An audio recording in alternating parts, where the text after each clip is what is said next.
안녕하세요. 오늘 일요일인데 출근하는 날은 아닌데 와이프가 아울렛 가자고 해가지고 그냥 바람 쐬고 나가는 길이에요. 아유, 뭐 저도 안 나가는 날은 잘 안 씻으려고 하죠. 자, 오늘도 또 벗고 했네. 나 왜 이러지?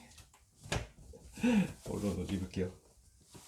내복들은 입으세요? 나이 원래 30대 때부터 내복을 입었는데 나이 40 되니까 더 입어야겠다는 생각이 드네.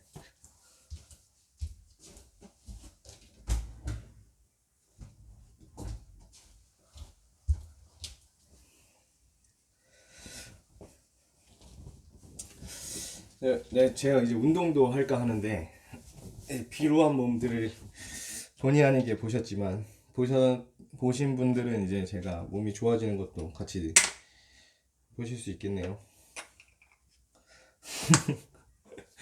운동이야 뭐 매년 해가 바뀌면 늘 하겠다고 다들 다짐하시겠지만 저도 늘 하고 그런데 안 되죠. 30대 내내 몸짱이 되겠다고 새해 다짐을 했던 것 같아요. 한 80kg까지 쪘다가 79? 막 이 정도 쪘다가 지금은 69, 70? 요 정도까지 떨어졌어요. 뭐 다이어트 하는 게 이제 30대 때 최대 성과인 것 같고 신체적으로는 그거 말고 뭐 몸짱이 되고 뭐 건강해지고 이런 건 없는 것 같아요. 근육량은 오히려 줄지 않았나 싶어요. 운동 워낙 안 해가지고.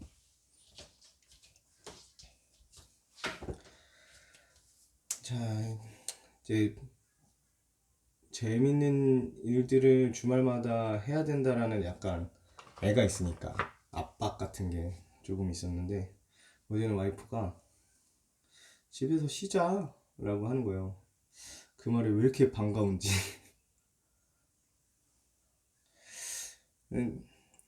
쉽게 쉬게 되질 않잖아요. 이제 내가 피곤해도 애랑 보낼 수 있는 시간과 애한테 뭔가 경험을 쌓아줄 수 있는 시간이 많이 없다고 생각을 하다 보니까 옛날 우리 클 때는 뭐 그런 거 없었죠. 뭐 주말에도 다 부모님들 일하시고 뭐 그나마 일요일 하루 쉬셔도 다 집에서 쉬기 마련이고 장사라도 하시면 주말에도 일하셨으니까 뭐 어디 간다는 건 상상도 하기 힘들고 그랬는데 지금 세대는 좀 달라. 어른들이 그러잖아. 니네 진짜 편한 거 많이 겪고 산다. 편한 게 많다. 너무 편한 세상에 산다. 라고 말씀을 하시는데, 사실 그런가요? 이게, 그때는 다 같이 놀이공원 안 가고 외식 안 하고 그러던 시대지만 지금은 다 외식을 하는 시대예요. 행복지수가 저기 뭐 필리핀이나 아프리카 어느 도시나 이런 데가 더 높다고 하지만 뭐, 부탄 이런 데 막 행복지수 세계 1등 이러잖아요. 근데 거기 잘 사는 나라 아니잖아. 왜 그러냐면 이 행복지수라는 게 상대적으로 오는 거거든. 내가 상대적으로 잘 사는지 심리적으로 뭐 컨트롤 할 수 있겠지. 그런데 그건 되게 인디비주얼하게 개인적으로 있는 일이고 그렇지만 전 이제 국민적으로 보면 결국에는 상대적인 데서 오는 스트레스 이런 것들이 아닐까요? 내 자식한테 해주고 싶은 것들이 있는데 뭐 자식의 친구, 내 자녀의 친구들은 뭐 해외여행 가고 어학연수 가고 그러는데 내 자녀는 못 해주고 이러고 있으면 그런 것들이 상대적 박탈감 그리고 내가 불행하다 이렇게 느끼는 그런 케이스들로 발생해서 그런 것들이 쌓이니까 우리 삶 자체가 좀 너무 불행하다 이렇게 보이지 않나. 그리고 이제 소셜이나 이런 걸 통해서 남들이 어떻게 사는지 더 많이 봐요. 그것도 좋은 쪽으로만. 불행한 건 잘 안 올라오니까.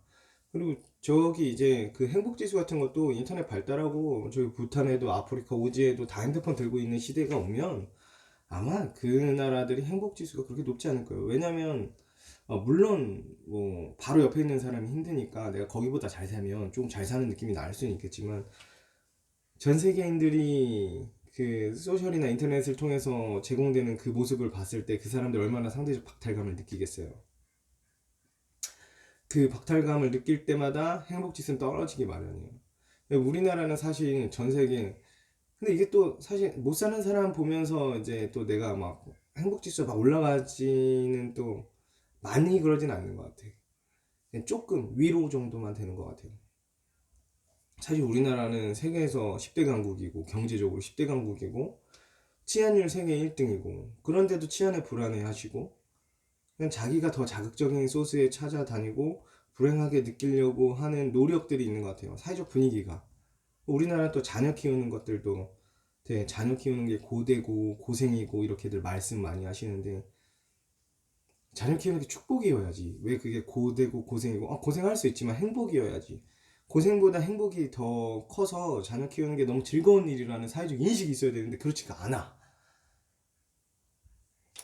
뭐 말이 길어졌는데 이런 얘기들은 앞으로도 쭉 하기로 하고 아무튼 저는 아이를 키우는 게 즐겁고요.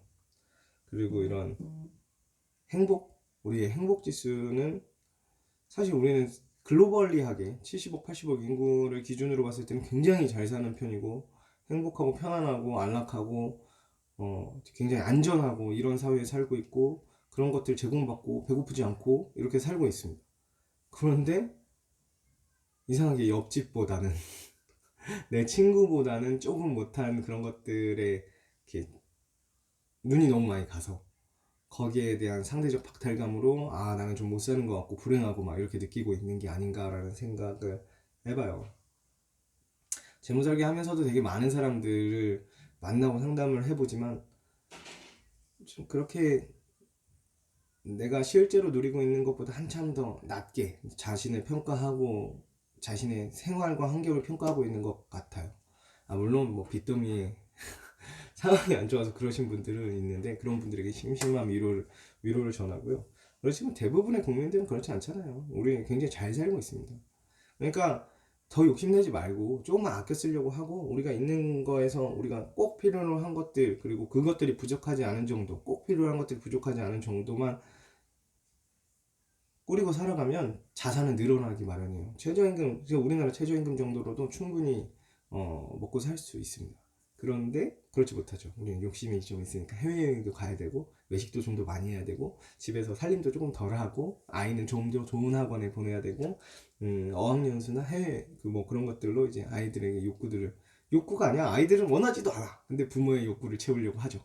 그런 상황들이 자꾸 반복되다 보니까 경제적으로 힘들어지고 그 경제적인 힘듦 그러니까 우리는 소비를 통해서 쾌락을 느끼고 있기 때문에 결국에는 자산이 늘어나지 못하고 소비만 늘어나서 소비 규모만 늘어나고 자산은 늘어나지 못하고 소득도 늘어나지 못하니까 소비하는 만큼 내 소득을 늘리기 위한 시간이 줄어들잖아. 소비하는 시간과 소득을 창출하는 시간은 다른 시간이잖아요. 그러다 보니까 소비가 늘어날수록 소득도 줄고 소득을 늘릴 길이 없어지고 그 다음에 자산도 점점 작아지거나 늘어나지 않고 이러다 보니까 우리는 격차는 점점 더 벌어지게 되는 거예요. 그러니까 우리는 지금은 조금은 좀 꼭 필요한 것들만 하면서 좀 꽁꽁 싸매고 아끼고 특히 지금처럼 경기가 안 좋을 땐 더 그래야 된다고 생각을 해요. 자, 여러분들 충분히 행복할 수 있어요.